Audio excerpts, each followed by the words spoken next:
I researched all the literature on the occupational exposure of dentists to amalgam, and ended up writing a paper as a result of that research that was published on exposure predominantly to particulate matter. As dentists drill out a filling, their dental drill runs at about 400,000 RPM, if I've got my numbers correct.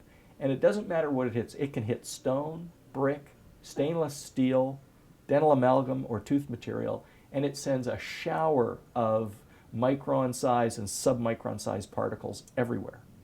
And there was literature actually that measured the amount of particulate matter in the airspace or the breathing zone of a dentist and dental patient during removals. And a researcher had studied this using mannequins into which they had put in fake teeth with fillings in them and then drilled them out and taken all the measurements while they were doing it.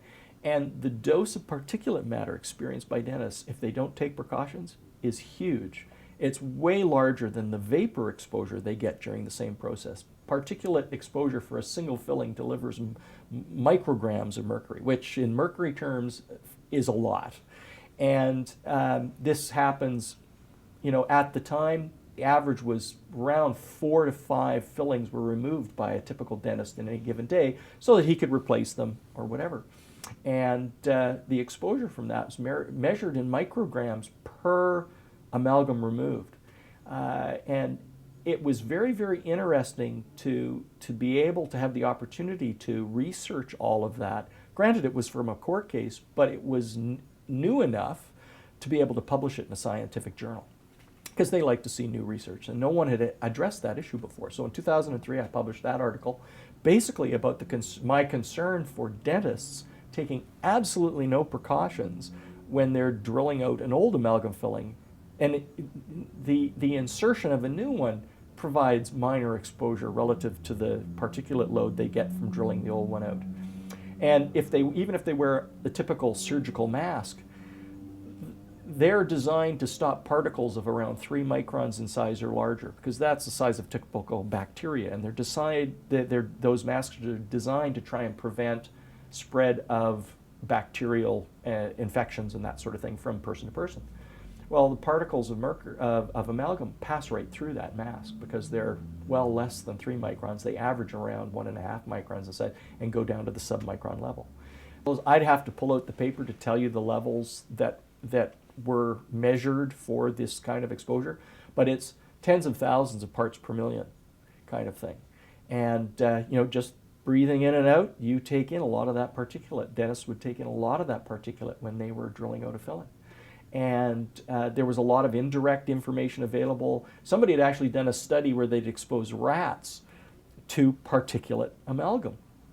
And they could measure a dose or a load of particulate to the lungs of rats or rodents in these studies that disappeared from the lungs in about 3 days.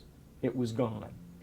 Likely because of the small size of the particles, absorbed straight into the bloodstream or engulfed by macrophages and moved into the lymphatic system, but it was absorbed into the body within about 3 days. So we were able to use this information to piece together a risk assessment of that particular issue. I don't know as it helped the lawyer and his dentist, because their main argument in starting this whole lawsuit related to the vapor exposure, which turned out to be really a minor component of the entire exposure. But and what would that exposure be? I'd have to look at the paper now, but probably the amalgam load would probably give them 100 times more exposure to mercury than just inhaling the vapor that is present at the same time. The particle load carries, 50% of the mass of any particular particle is mercury, and that's delivered straight to the lungs, and it's absorbed within 3 days, and the mass is quite large. And it stays there, as opposed to the mercury vapor drops off fairly quickly. Within seconds to minutes of a procedure like that stopping, the vapor levels dissipate and they're gone. But the mercury, or the amalgam particles that have been inhaled, they don't dissipate anywhere but directly into the body. So the dose delivered is very, very significant.